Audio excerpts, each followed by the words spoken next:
palestra agora será do meu amigo Leandro Roque, que muita gente acha que não existia, era apenas um programa de computador que gerava respostas automáticas no site do Miss Brasil, em horários improváveis. Então, se você escrevesse alguma coisa às 3 da manhã, o Leandro Roque imediatamente respondia questões complexas de sistema financeiro e monetário, como quem, sei lá, dá um olá, um bom dia, né?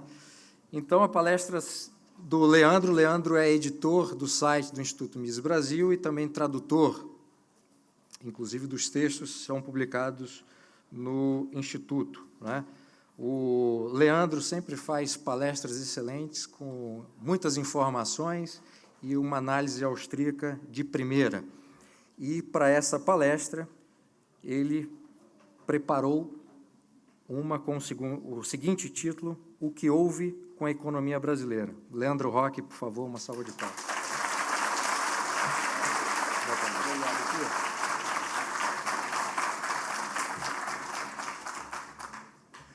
Obrigado, Bruno.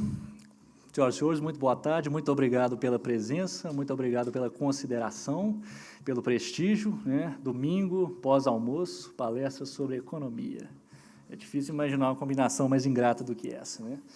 Mas eu prometo que não irei aborrecê-los, ou pelo menos vou tentar.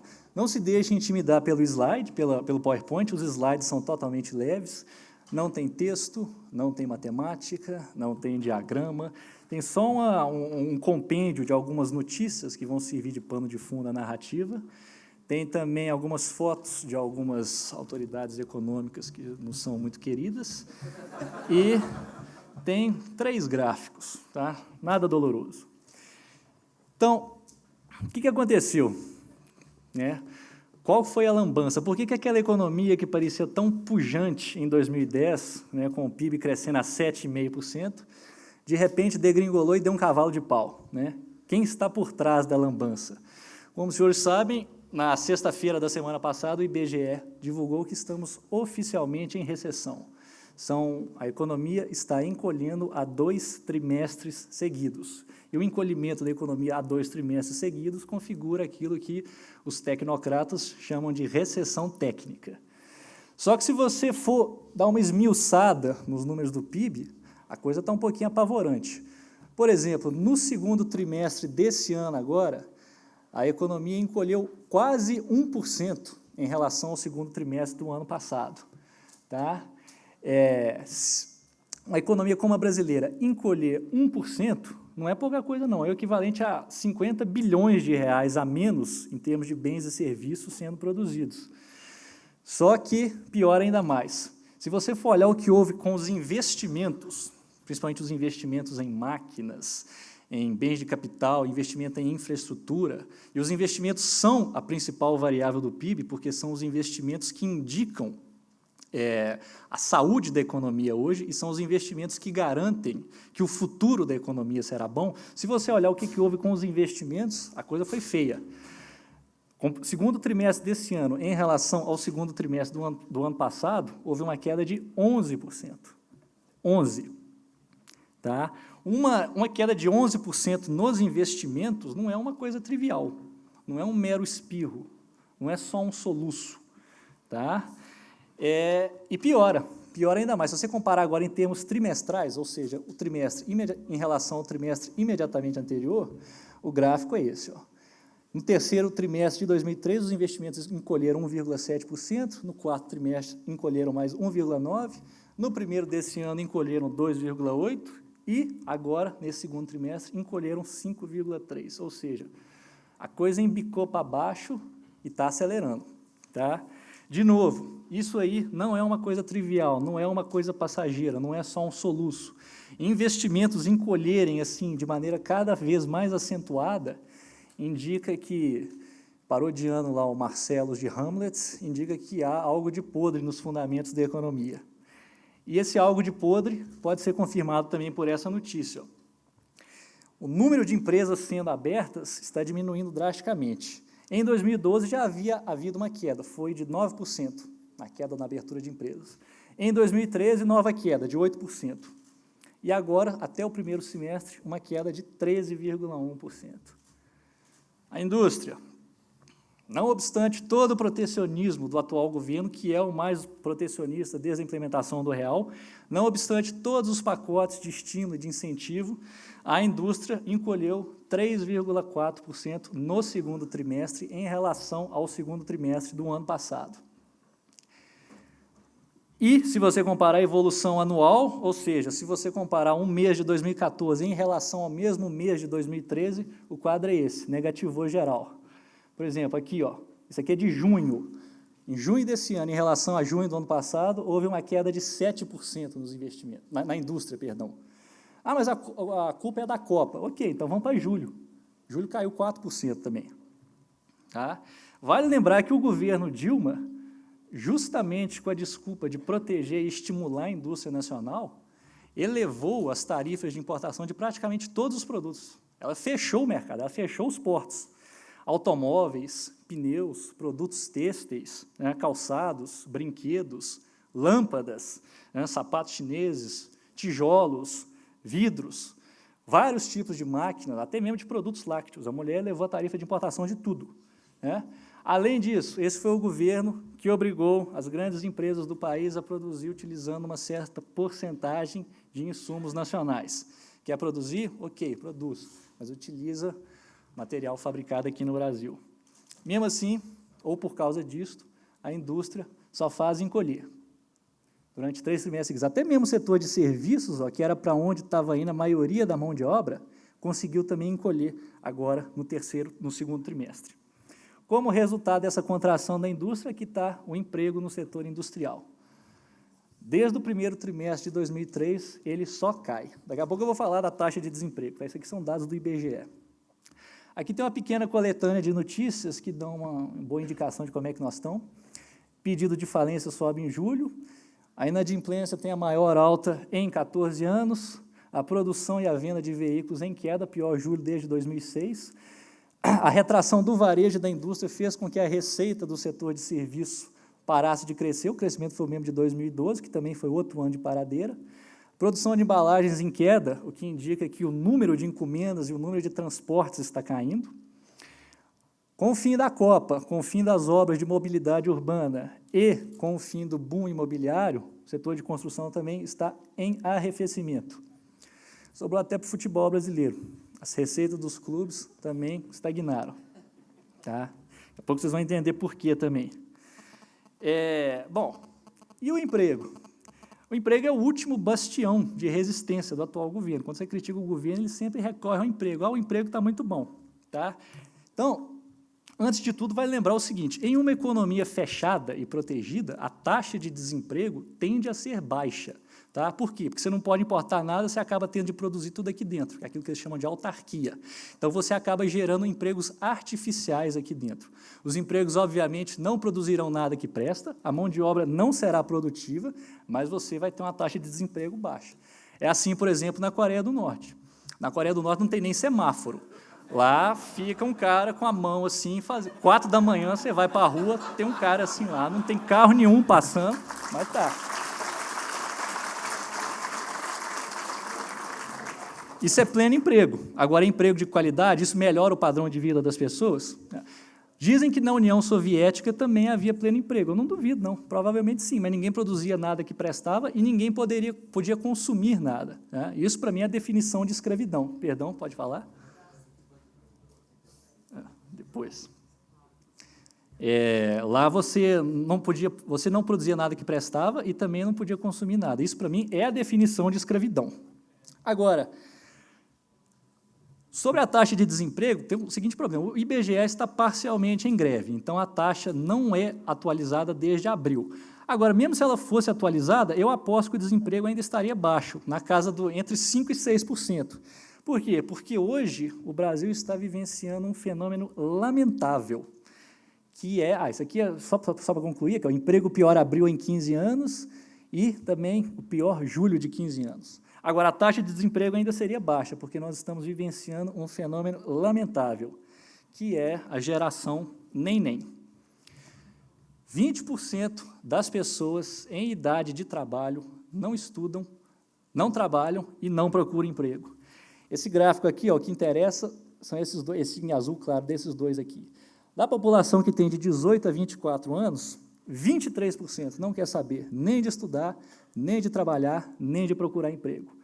Da população que tem de 25 a 29 anos, que é justamente quando o cara está na fase mais produtiva dele, 21% dessas pessoas não querem nem estudar, nem trabalhar, nem procurar emprego. Qual que é o resultado? Essa turma não está procurando emprego e, ao não estarem procurando emprego, elas não pressionam a estatística de desemprego. Tá? Como o próprio IBGE explicou, em novembro do ano passado, a redução na taxa de desemprego foi causada pela migração de indivíduos para a inatividade e não pela geração de postos de trabalho.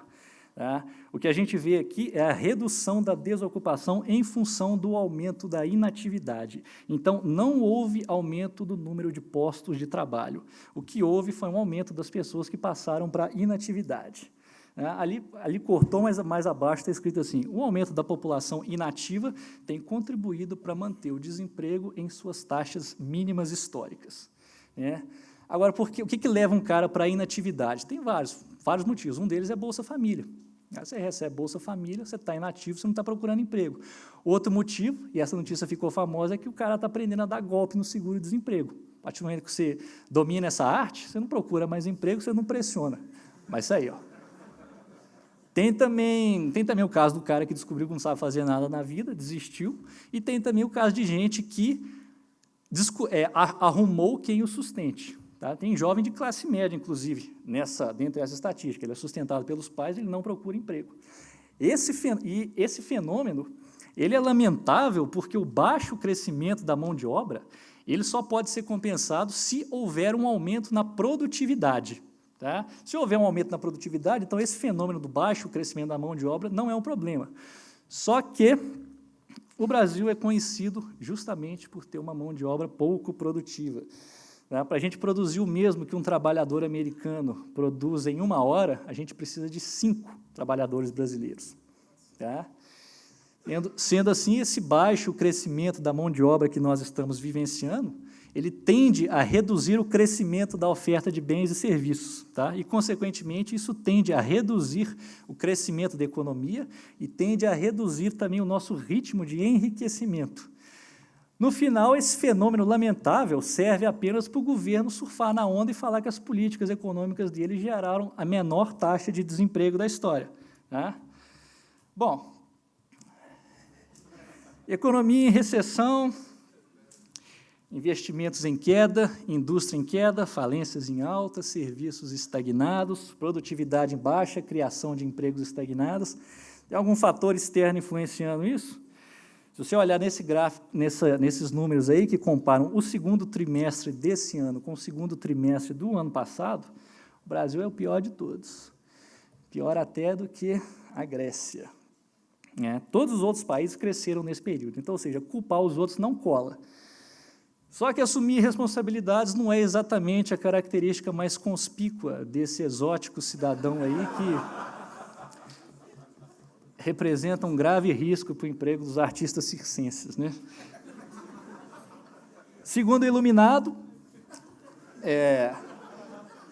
as causas de todas essas estatísticas ruins que nós vimos são Copa do Mundo, excesso de feriados, seca, safra ruim, câmbio, juros, eclipse lunar, novela da Globo, Bruna Marquezine, Neymar, qualquer coisa.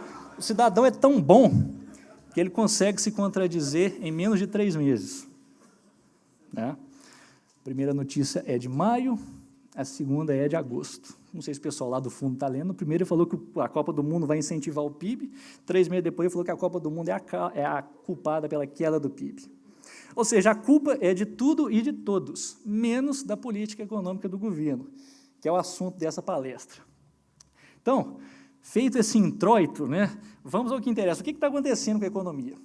Eu diria que hoje nós estamos finalizando um ciclo que nós começamos exatamente lá em 2003. Tá? Então, como é que as coisas funcionam? Para você entender os ciclos de uma economia, você tem que levar em consideração 2 fenômenos. O primeiro é a confiança. Tá? É o nível de confiança dos empreendedores, dos consumidores na economia.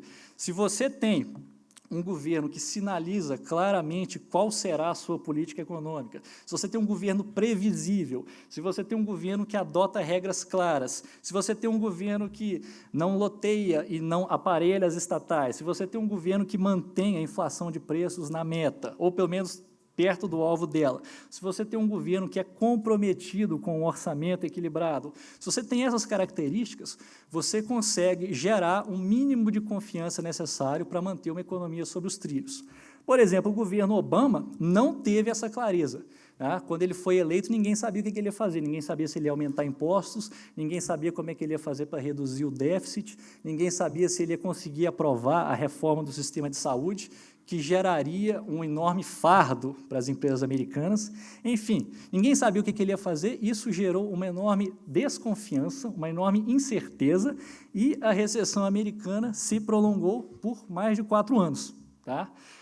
Na Europa aconteceu a mesma coisa, principalmente em termos do governo da Grã-Bretanha. Ninguém sabia como é que seria a transição do governo do Partido Trabalhista para o governo do Partido Conservador, ninguém sabia como é que o governo do Partido Conservador ia fazer para atacar os déficits. Resultado, a economia da Grã-Bretanha também ficou em uma recessão desnecessariamente prolongada. Agora, o governo alemão soube indicar claramente o que ia fazer. O governo da Suíça sempre indicou claramente o que ia fazer. O governo do Canadá também. O governo da Austrália, o governo da Nova Zelândia também sempre tiveram essa clareza. Consequentemente, esses são os países hoje que têm as economias mais robustas. Tá? Essa questão da confiança, das expectativas, da incerteza, ela é tão essencial que os economistas seguidores da escola austríaca se referem a ela como incerteza gerada pelo regime. Bom, esse é o primeiro fenômeno que você tem que levar em conta ao estudar um ciclo econômico. O segundo fenômeno é um pouquinho mais técnico, que é a expansão do crédito. Eu vou abreviar a expansão do crédito em termos gerais, significa que quando você vai ao banco e pega um empréstimo, o banco simplesmente acrescenta dígitos eletrônicos na sua conta. Só isso. Expansão do crédito significa os bancos acrescentarem dinheiro na sua conta e, consequentemente, na economia. O banco simplesmente cria dígitos ali. E, ao fazer isso, eu não vou falar sobre o funcionamento do sistema bancário aqui, porque está totalmente fora do escopo e eu vou precisar de pelo menos 1 hora para falar sobre isso. Mas o que interessa para nós aqui é que o processo de expansão do crédito nada mais é do que um mecanismo que aumenta a quantidade de dinheiro na economia, um mecanismo que os bancos jogam dinheiro na economia. E é esse processo de aumento da quantidade de dinheiro na economia o que, de fato, governa os principais números da economia: PIB, renda, emprego, investimentos, inflação. Dado que o dinheiro é a variável que está presente em toda e qualquer transação econômica, uma alteração nessa variável vai afetar todos os indicadores. Então, um aumento da quantidade de dinheiro na economia, gerada por essa criação do crédito bancário, faz com que, no primeiro momento, haja uma enorme sensação de prosperidade. Aumenta o consumo, aumenta a demanda, aumenta o emprego, aumentam os salários, aumenta a renda nominal, aumenta os investimentos. Tudo isso gerado pela expansão do crédito bancário. E a sensação vivenciada pelas pessoas durante essa fase da prosperidade artificial impulsionada pelo crédito é maravilhosa. Né? Essa notícia, por exemplo, é de 2008, renda média do trabalhador cresce 20% em 5 anos. Tá? Um outro fenômeno da expansão do crédito, os investidores se animam, né, ao ver que o valor de suas ações cresce diariamente. Essa notícia é de 2010, o recorde anterior da Bovespa foi de maio de 2008. Os carros zero são vendidos, essa expansão do crédito estimula a demanda por carros, eles são vendidos em quantidades crescentes, essa notícia é de 2011. Expansão do crédito também estimula compra de imóveis, é uma notícia sobre bolha imobiliária. Enfim, expansão do crédito estimula, faz com que os estoques das empresas sejam prontamente vendidos, faz com que novos empreendimentos sejam iniciados diariamente, restaurantes e lojas abrem todos os dias e os restaurantes estão sempre cheios, com fila de espera. Trabalhadores e sindicatos ficam exigentes, conseguem aumentos salariais e os empresários dão os aumentos salariais porque está faltando mão de obra. Os políticos se beneficiam dos números do crescimento e começam a fazer proselitismo. Né? Você tem essa notícia, esse cidadão da OCDE diz que o modelo de equilíbrio entre governo e mercado no Brasil é um sucesso. Né? Vamos ver o que ele pensa hoje. Então, essa expansão do crédito, ela gera uma prosperidade artificial. Tá? Isso aconteceu no Brasil de 2004 a 2010, como nós vamos ver mais adiante. Só que, mais tarde, as duas principais consequências de toda essa expansão do crédito são endividamento e inflação de preço. E aí que a coisa começa a degringolar. Então, depois desses prolegômenos, vamos agora para a prática. Para entender o que houve no Brasil, vamos voltar lá para 2002. Tá? Então, o ano é de 2002, todas as pesquisas indicam que o vencedor será Lula e o PT. Como todos vocês devem se lembrar, o PT até então tinha como plataforma o rompimento, né, de tudo que aí está. O PT sempre defendeu abertamente o socialismo, a estatização dos meios de produção, a reforma agrária na marra, o rompimento dos contratos, o calote das dívidas interna, externa, etc. Ou seja, começou a existir uma grande desconfiança, tá? Um grande sentimento de inquietação entre empresários, consumidores e, principalmente, entre investidores estrangeiros e entre o pessoal do mercado financeiro. Para piorar, houve um fenômeno um tantinho inusitado, porque o candidato do PSDB era o Serra, e ele também era oposição ao governo. Tá? Ele era oposição ao governo Fernando Henrique. Quem viveu a época deve se lembrar. Ele era contra a política econômica, ele era contra o ajuste fiscal e ele era o maior opositor da dupla Pedro Malan e Armínio Fraga. Então, a situação em 2002 era delicada, porque, de um lado, você tinha o PT e o Lula, que sempre foram da ultra-esquerda, que sempre defenderam a zoeira, né, Raio?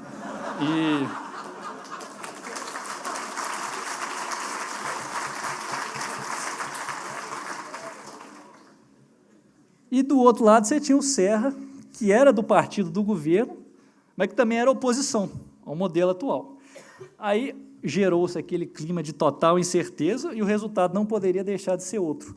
Ao final de 2002, a economia brasileira viveu uma crise gravíssima. Isso aqui é a evolução do câmbio. Tá? Começa aqui em 95, com o câmbio controlado. Aqui tem a adoção do modelo de câmbio flutuante em 99, o câmbio vai assim, chega aqui, setembro de 2001, tal, 2002, pum, ele dispara para R$4. Tá? Fuga de capitais por causa do cenário econômico brasileiro. O dólar foi para R$4. Por causa dessa fuga de capitais, o IPCA fechou em 12,5. Tá? Aqui começa lá na época saudosa de Gustavo Franco, com IPCA 1,65. Aqui adota-se o câmbio flutuante, o IPCA vai lá para 9, depois varia entre 6,5 e fica sempre assim. Aí, ao final de 2012, fuga de capitais, desvalorização cambial, o IPCA fecha em 12,5% ao ano. Aliás, esse é um número que assombra o Armínio Fraga até hoje. Ele era o presidente do Banco Central nessa época e foi esse o resultado que ele entregou. E, naquela época, ninguém tinha confiança em nada, porque o futuro governo não apenas era uma incógnita, como também o cenário econômico estava muito ruim. Muito bem. Aí o Lula assumiu e surpreendeu a maior parte do mercado, porque ele nomeou uma equipe econômica que era tida como ortodoxa e conservadora. Na presidência do Banco Central, ele colocou um banqueiro de carreira internacional renomado, que é o Henrique Meirelles. Para a Fazenda, ele indicou o Palocci, que era tido como não vou dizer um grande entusiasta, mas ele tinha simpatias pela ortodoxia econômica. O Palocci nomeou para a Fazenda nomes puramente técnicos, ele não colocou nenhum quadro do PT, né? Ele colocou nomes como Marcos Lisboa, Murilo Portugal, Joaquim Levy. No Banco Central, além do Meirelles, havia também nomes como Alexandre Schwartzman, Ilan Goldfein, que hoje é do Itaú, e o mais durão deles, que é esse cidadão aqui, chamado Afonso Bevilacqua. Esse aí era o terror dos heterodoxos. Ele queria um IPCA de 2%, mas entregou um de 3%. Né? Então, em suma, a simples nomeação dessa equipe econômica sinalizou claramente qual seria a política econômica, e tudo isso gerou uma grande confiança no mercado.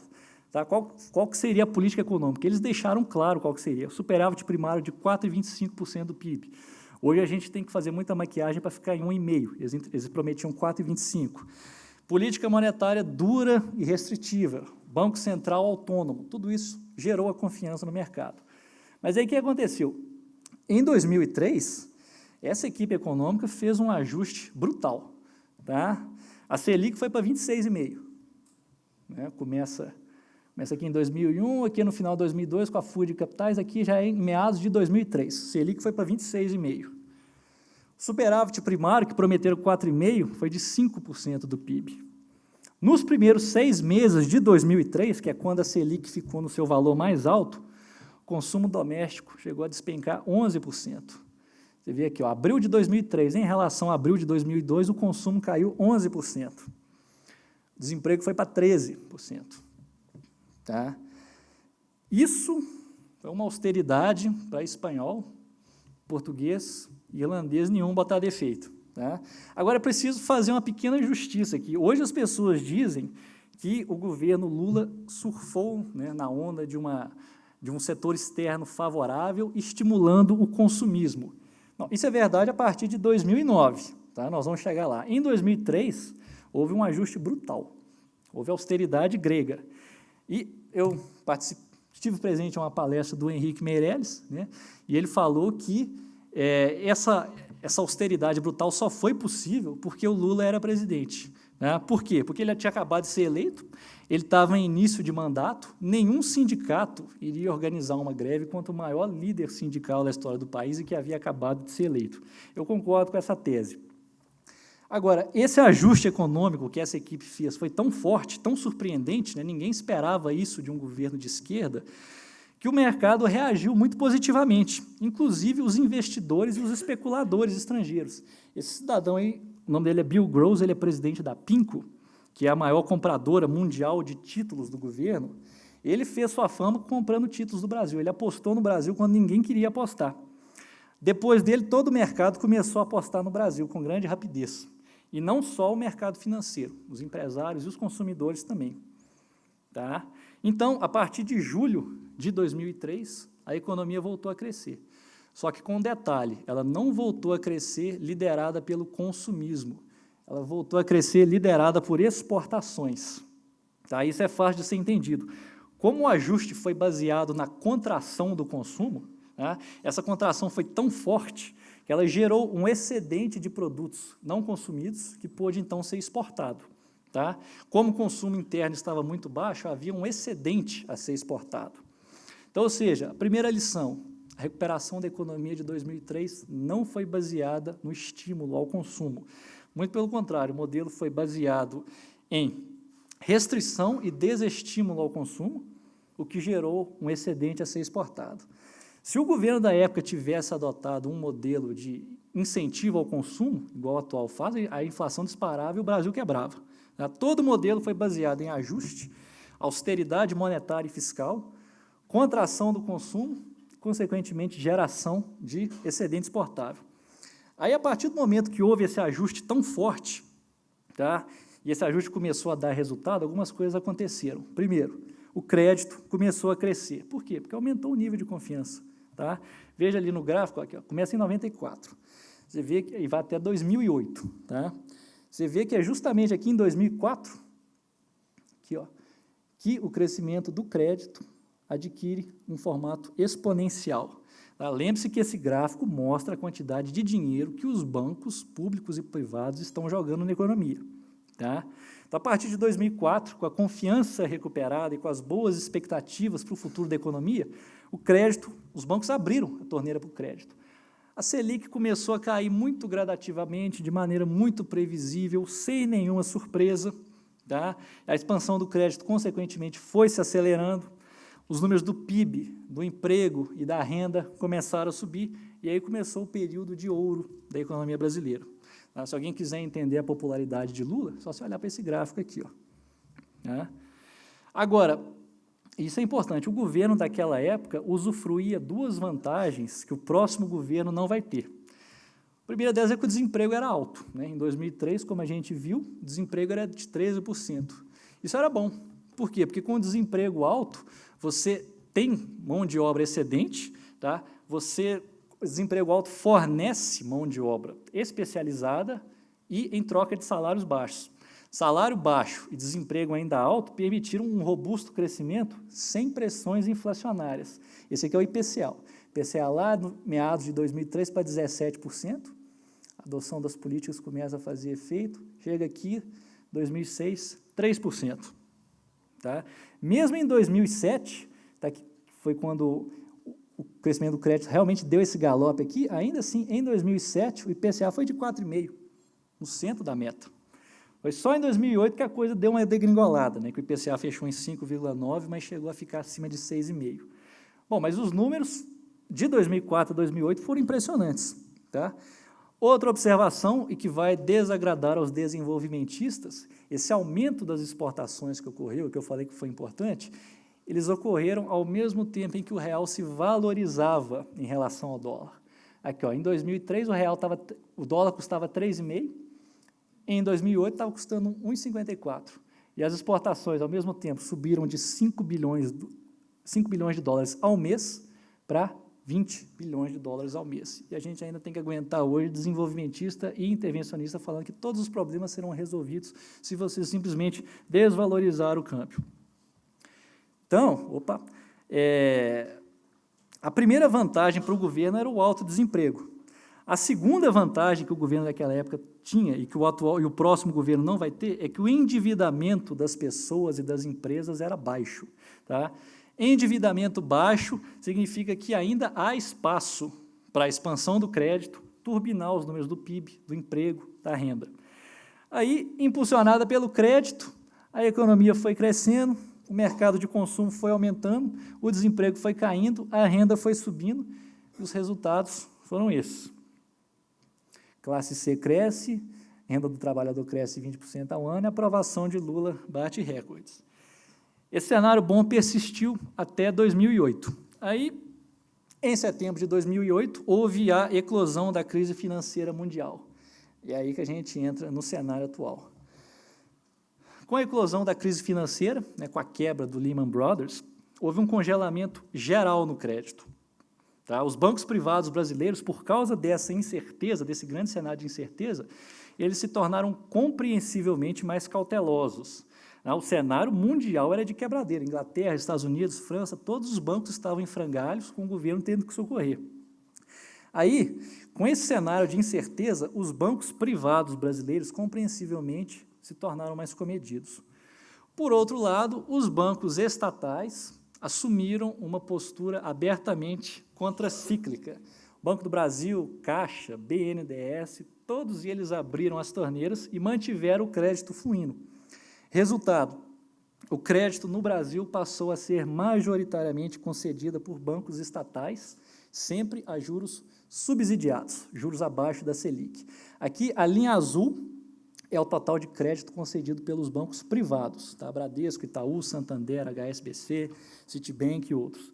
O vermelho é a quantidade de crédito fornecida pelos bancos estatais, Banco do Brasil, Caixa, BNDES e também os bancos estaduais, como Banrisul, BRB de Brasília, Banco do Nordeste, Banco da Amazônia, o Banesp do Espírito Santo, etc. Então, observe aqui, de 2004 a 2008, com o aumento da confiança na economia, os bancos privados expandiram o crédito acentuadamente, a linha azul decola. Em 2008, no final de 2008, com a crise financeira mundial, o crédito dos bancos privados dá uma engasgada, tá? E fica parado no primeiro semestre de 2009. Essa paradeza dos bancos privados garantiu a recessão da economia em 2009.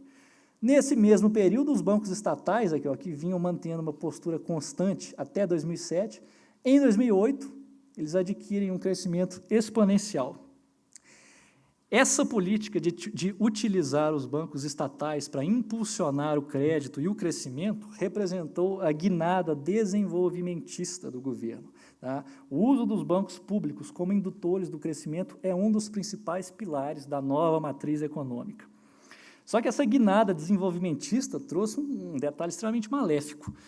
Os bancos estatais, eles trabalham com uma coisa chamada crédito direcionado. Isso significa que eles, os bancos estatais, são obrigados pelo governo a fornecer empréstimos a juros subsidiados, juros abaixo da Selic, para alguns setores escolhidos pelo governo. Por exemplo, setor imobiliário, se você quiser comprar um apartamento, o Banco do Brasil te dá empréstimo a 6% ao ano. A Selic é 11%, a taxa de inflação é 6,5%, você consegue empréstimo a 6%. Se você é do setor rural e tem conexões, você consegue empréstimo de 3% ao ano. Em alguns casos, você consegue a 1,5%. Você pode estudar aí sobre o Pronaf. Tá? Então, essa linha vermelha ela representa um crédito que é alocado de acordo com critérios políticos, tá? Ao passo que a linha azul dos bancos privados representa um crédito que é alocado de acordo com condições de mercado mais reais, né? De acordo com demandas genuínas de mercado. É exatamente por isso que é a linha azul o melhor indicador para os fundamentos da economia brasileira. Pode observar, quando a linha azul decola, de 2004 a 2008, o PIB vai junto. Quando ela engasga aqui em 2009, o PIB cai. Em 2010 e 2011, ela voltou a crescer, o PIB se manteve. A partir de 2012, o crédito privado começa a arrefecer e esse ano está parado, né? Quando a linha azul para, o PIB vai junto. O PIB de 2010, que eu estava falando que foi de 7,5%, ele foi tão grande assim por quê? Porque tanto os privados quanto os estatais estavam em processo de aceleração do crédito, tá? Essa atuação dos bancos estatais durante a crise financeira, vamos deixar as ideologias de lado, elas, por um lado, elas ajudaram o país a passar relativamente incólume pela crise financeira, tá? A retração do crédito dos bancos privados foi mais do que compensada pela expansão do crédito dos bancos estatais. Essa postura dos bancos estatais, ela ajudou a aditivar os números do emprego, da renda, do PIB e garantiu que Lula fizesse sua sucessora, tá? E ainda saísse com altos índices de aprovação. A explicação está aqui, ó. Essa aceleração, tá? E esse crescimento exponencial da linha vermelha garantiu os bons números e fez com que o Brasil fosse para a capa da The Economist. Agora, como a teoria austríaca dos ciclos econômicos explica, esse tipo de incentivo via expansão artificial do crédito, ele gera efeitos aparentemente benéficos só no curto prazo. No longo prazo, ele cobra um preço caro. E os efeitos nefastos, eles começam a se manifestar só depois. Aumento nos preços, aumento no endividamento e acúmulo de investimentos insensatos. Um exemplo disso é a indústria. A indústria, ela utilizou o crédito estatal subsidiado para se expandir, calculou errado e agora está em contração, está com capacidade ociosa, tá? Então, os bancos privados, linha azul, jogaram a toalha a partir de 2012, porque viram que a situação estava ficando perigosa. Endividamento alto, inadimplência em alta, pessoas com histórico de crédito piorando. Resultado, eles passaram a ser mais seletivos na concessão do crédito. E isso gerou uma forte redução no ritmo de expansão do crédito privado. De novo, esse ano, os bancos privados praticamente não estão emprestando. Está tudo estagnado. Isso, um dos grandes afetados por isso foi o setor automotivo, que foi um dos mais atingidos. Essa estagnação do crédito privado derrubou a economia. Ao mesmo tempo, os bancos estatais mantiveram sua política temerária. Você vê que eles não estão nem aí, eles continuam reto, sem nenhuma preocupação com o calote, sem nenhuma preocupação com a qualidade do empréstimo, sem nenhuma preocupação com o histórico de crédito das pessoas que tomam empréstimo, tá? É por isso que os bancos estatais hoje, isso é um termo mais técnico, eles estão com seus índices de Basileia em queda, significa que eles estão ficando descapitalizados, porque eles emprestaram a juros baixos, juros abaixo da inflação, e as pessoas estão dando calote. Esse gráfico, eu já estou terminando, por si só, vale algumas constatações. Primeiro, o crédito no Brasil já se encontra efetivamente estatizado, tá? O crédito fornecido pelos bancos estatais já é maior do que o crédito fornecido pelos bancos privados. Outra coisa, o crédito dos bancos estatais é completamente indiferente a alterações na Selic. Não interessa se a Selic é de 7,5% ou de 11%. A Selic não afeta os bancos estatais, tá? A Selic serve apenas para os bancos privados. Alterações na Selic aqui, ó, diminuem só os bancos privados. Os estatais seguem indiferentes. Os bancos estatais estão completamente fora de controle. Eles estão jogando dinheiro na economia, aqui, ó, a um ritmo de 2008 até hoje, eles já jogaram mais de R$1 trilhão na economia. Eles estão seguindo ordens políticas. São os bancos estatais os principais responsáveis pela carestia que hoje nós estamos vivenciando. Se você quiser entender por que os preços das coisas estão subindo, ó, você pensa em Caixa, em BB, BNDES, Banrisul. E o efeito disso sobre a expansão da economia está quase nulo, né? De novo, como explica a teoria austríaca dos ciclos econômicos, essa expansão artificial do crédito gera efeitos positivos apenas no curto prazo. E o curto prazo foi de 2009 a 2011. Acabou o efeito. Quem quiser resolver o problema da carestia no Brasil atual, quem quiser reduzir realmente a inflação de preços, vai ter que atacar os bancos estatais. Enquanto os bancos estatais estiverem imunes à Selic, seguindo ordens do governo para conceder empréstimos subsidiados, a inflação de preços continuará descontrolada. Por fim, a pergunta que importa, por que os bancos privados reduziram seu ritmo de concessão de empréstimo? Os motivos são vários, mas há dois. Primeiro, eu já disse, que é o alto endividamento da população, a alta inadimplência, o que reduz a demanda por crédito, e piora o histórico de crédito. Então, aqui, esse aqui é o gráfico do endividamento das pessoas. Em 2007, o endividamento das pessoas era de 350 bilhões. Hoje, o endividamento das pessoas é de 1.350 bilhões. Em 7 anos, as pessoas se endividaram em 1 trilhão de reais. Tá? Quanto mais endividadas as pessoas, menor a demanda por novos empréstimos e maior a cautela dos bancos em conceder novos empréstimos. Eu não sei se nós já chegamos a um nível de endividamento insustentável, não dá para saber. Mas, enquanto isso não for corrigido, enquanto o endividamento das pessoas não se estabilizar, a economia não se levanta. Tá? E o segundo motivo para a parcimônia dos bancos privados é porque tanto eles, os bancos, quanto os empreendedores, que em condições normais estariam pedindo empréstimos, eles estão inseguros por causa justamente da deterioração da confiança e das expectativas em relação ao futuro da economia. Aí nós voltamos ao início.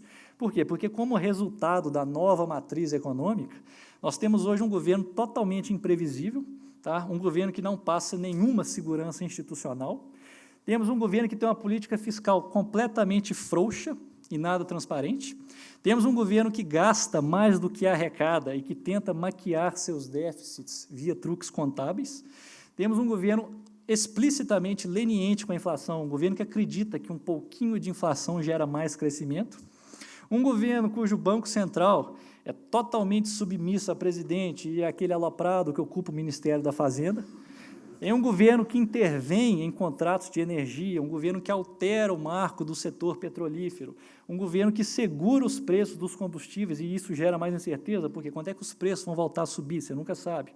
Um governo que aparelhou as estatais e que loteou os cargos para seus apaniguados. Um governo que conseguiu destruir uma estatal que, na prática, detém o monopólio de todas das principais jazidas de petróleo do Brasil. Você tem que ser bom para destruir uma estatal petrolífera que quase não tem concorrência.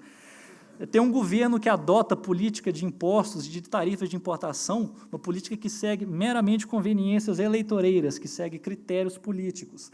Você tem um governo que deixa claro que questões básicas como inflação e como responsabilidade fiscal são detalhes, não são importantes. Você tem um governo que decide quais serão as taxas de retorno dos investimentos em infraestrutura. Em suma, você tem um governo que destruiu os fundamentos mais básicos da economia, ao criar insegurança, e ao agir assim, ao criar essa insegurança, ele próprio se transformou no maior inibidor de investimentos. Num cenário assim, empreendedores não investem e nem tomam crédito para investir. E os bancos prudentes não emprestam. Aquela linha azul fica parada. O próprio governo gerou essa onda de desconfiança e de pessimismo, e é isso que vai fazer com que ele perca as eleições em outubro. Muito obrigado pela gentil atenção.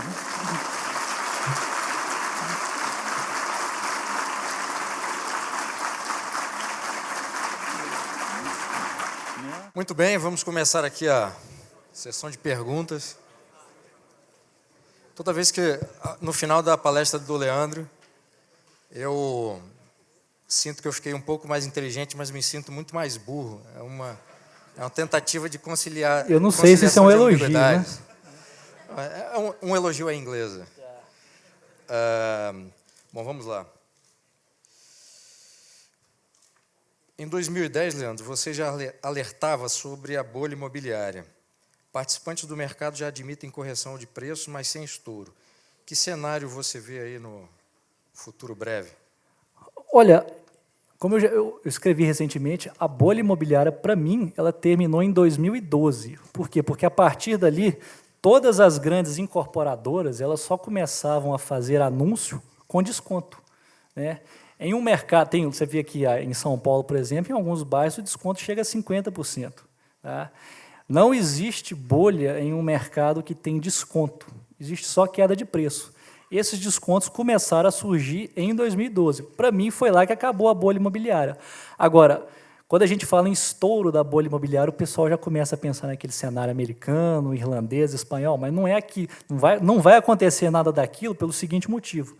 Tanto nos Estados Unidos quanto na Europa, a carteira de crédito dos bancos voltada para o setor imobiliário era muito grande.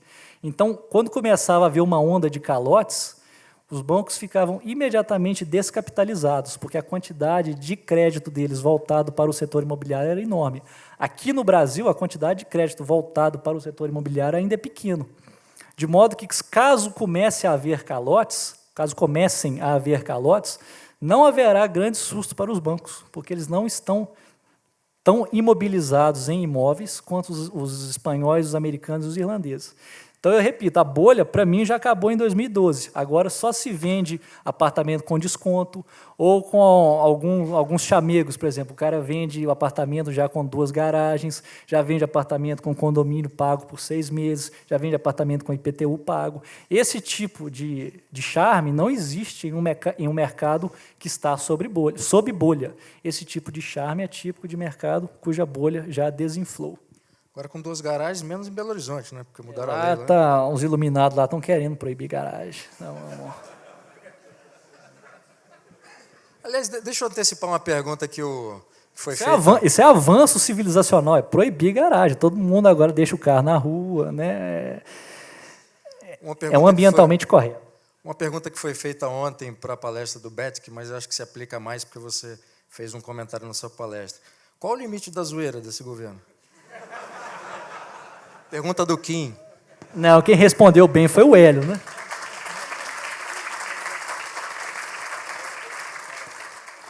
Olha, você ter Guido Mantega na Fazenda já é o ápice da zoeira. Não sei se dá para... Você pode colocar Arno Agostinho, Luciano Coutinho no Banco Central, aí fica bem arrumado mesmo. Vamos lá. Como se proteger ou aproveitar esse movimento de expansão da moeda via inflação? É possível se aproveitar disso?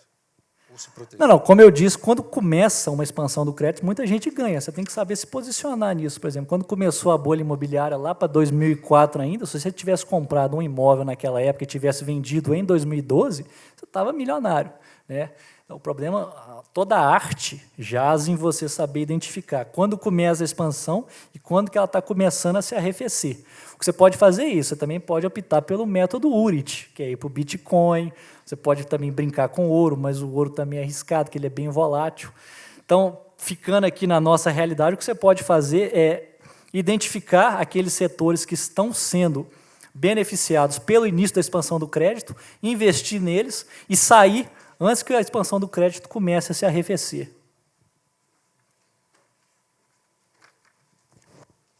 A pergunta é a seguinte: quais as principais medidas devem ser tomadas pelo próprio governo para melhorar o panorama da economia brasileira, além de não fazer nada? É possível? Tem jeito? Não, tem. Você pode repetir o que você fez em 2003, que é colocar uma equipe econômica que pelo menos passe um pouco de confiança. Só que o cenário agora é pior, porque o endividamento está maior, não haverá aquele exército de mão de obra desempregado e ansioso para trabalhar. Então, enquanto você não equacionar endividamento e inflação, a economia não volta a crescer. Tá? Agora, como é que você vai fazer isso de maneira indolor? Bom, você pode resolver a inflação controlando os bancos estatais. Isso você pode fazer, vai ser impopular, porque várias pessoas deixarão de receber crédito subsidiado. Não vai ter mais gente do setor rural recebendo empréstimo a 3%, você não vai poder comprar imóvel com empréstimo a 6%. Setor rural a 3% e imóvel a 6%. Isso vai acabar, vai ser impopular, mas dá para você controlar a inflação só mexendo nos bancos estatais. Agora, em relação ao endividamento, que aumentou 1 trilhão em 7 anos, eu não tenho resposta. Bom, tem uma pergunta aqui que vai nessa linha. Quais seriam as medidas com viabilidade real que poderiam ser adotadas para mitigar a expansão de crédito promovida pelo sistema bancário? Você tem que controlar os estatais e colocar eles sob a mesma lei que funciona para os bancos privados. Ou você também pode privatizar os bancos estatais, só que ninguém vai fazer.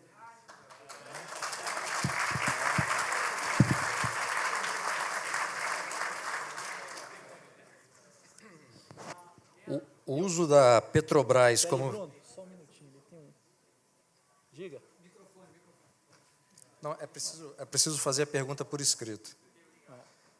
O uso da Petrobras como ferramenta de controle dos índices macroeconômicos acelera ou posterga uma crise econômica? Destrói a empresa, mas represa a inflação. Agora, se isso vai afetar a macroeconomia, bom, ano que vem eles vão ter que liberar o preço da gasolina. Mas não precisa não, porque o preço da gasolina hoje está defasado por causa do dólar. Se por acaso houver um presidente, eu estou usando aqui o substantivo masculino que eu quero puxar saco do meu conterrâneo, né? Se houver um presidente que esteja disposto a permitir que o real se valorize em relação ao dólar, por exemplo, vamos supor que o real hoje está 2,22 e cai para 1,90.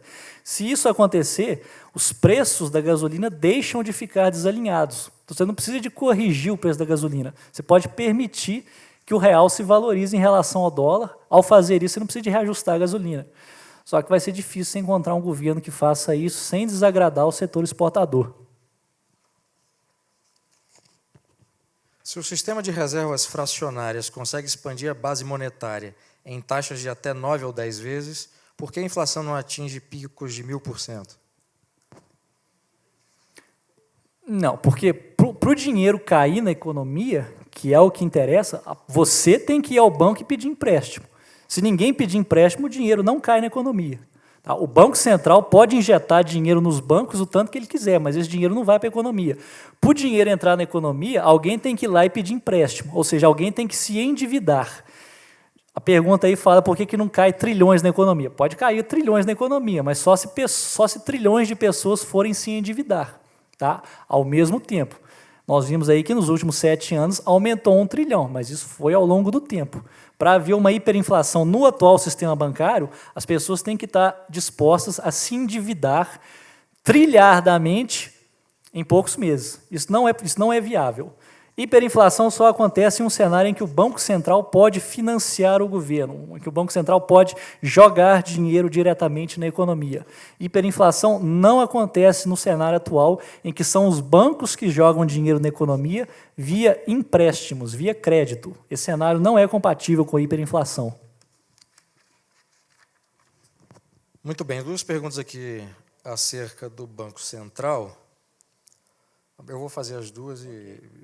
Bom, há garantias de que um Banco Central autônomo será um mecanismo para conter a expansão do crédito? Muito se tem falado na campanha presidencial sobre o problema da autonomia do Banco Central.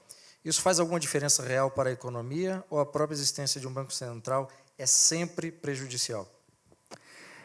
O debate não é nem sobre autonomia, é sobre independência, né? Independência é você transformar o Banco Central numa caixa preta, que já é hoje, mas seria uma caixa preta ainda maior. Autonomia é você garantir que os seus diretores podem fazer o que quiser sem receber nenhum rechaço da equipe econômica.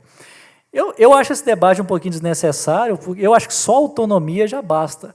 Independência significa que, ainda assim, os diretores serão eleitos por políticos, eles terão mandatos fixos, o que também significa que, se o cara estiver entregando uma inflação muito alta, ele não vai ser removido.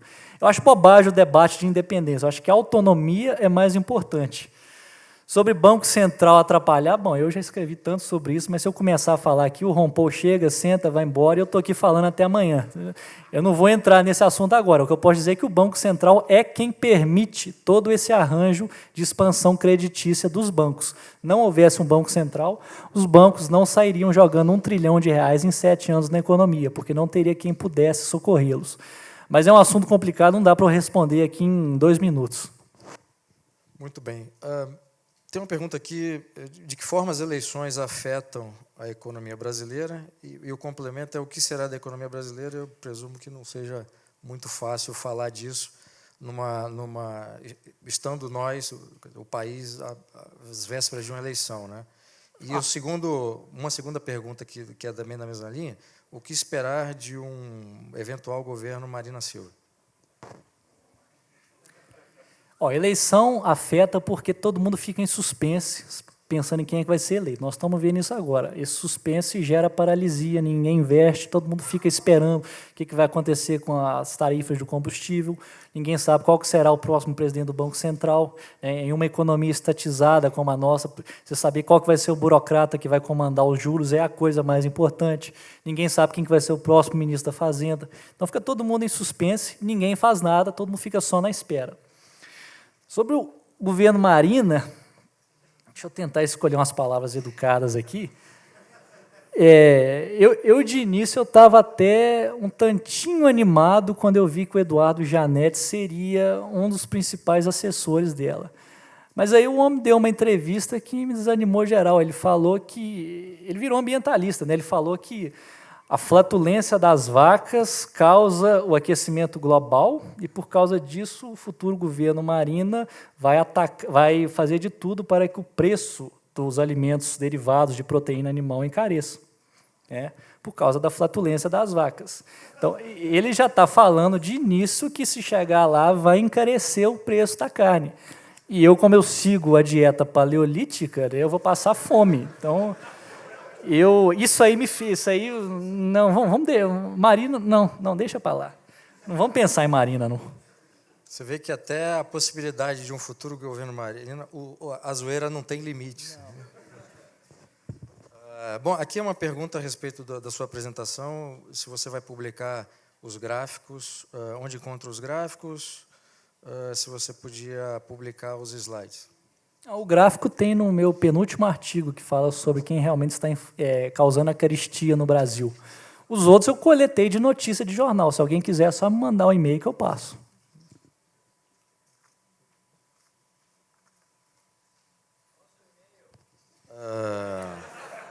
leandro@misses.org.br. Tem uma pergunta aqui que eu não entendi muito bem o início, e também não é uma pergunta, eu acho que é uma piada. Que eu acabei de estragar, né? Bom, vamos lá. As meninas estão fazendo o desafio de postar foto da cara sem maquiagem. Vocês conhecem isso? Onde é que está acontecendo isso? Bom, complemento. Bom, as meninas... o governo devia fazer o desafio de postar dados econômicos sem maquiagem? É boa. Claro que deve, pô. Só que não é do interesse de ninguém que está dentro da máquina. Você deixar claramente, você deixar transparente o que você está fazendo lá, não é bom. Bom, desculpa para quem fez a pergunta, eu não entendi o que era o negócio das meninas sem maquiagem. Incompetência minha, perdoe-me. Por causa da maquiagem contábil. Foi um trocadilho, imagino, né? Não, mas essa história das meninas publicar fotos sem maquiagem... Bom, não importa.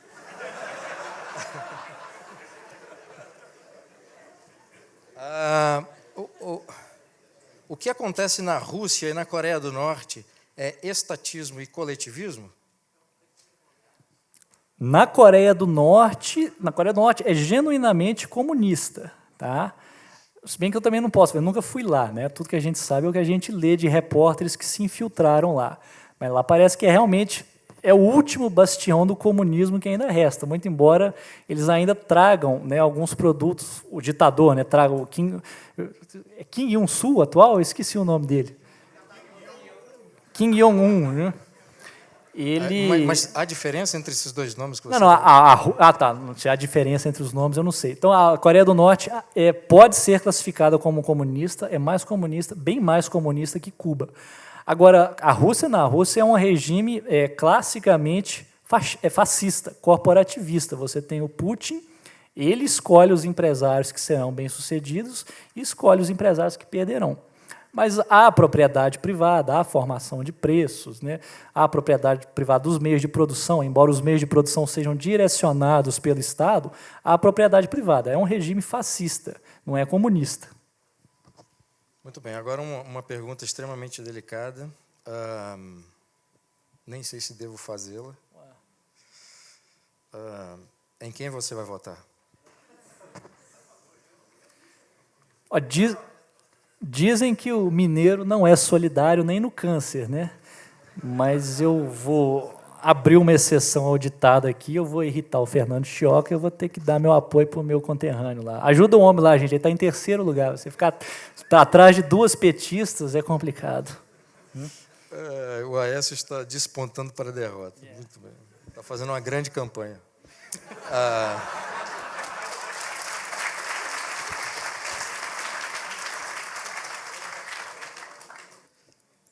Bom, vou considerar que essa pergunta é séria e não zoeira. Se for... Fome zero é coletivismo?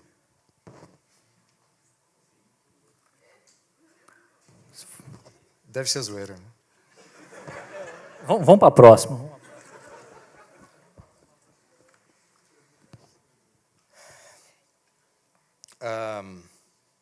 Se ele estivesse referindo se o programa Fome Zero representa uma medida coletivista, ele é uma medida assistencialista como qualquer outra. Ele é tão assistencialista quanto Previdência, né, quanto Bolsa Família. Não se distingue, não. A única diferença é que ele é mais direto, né?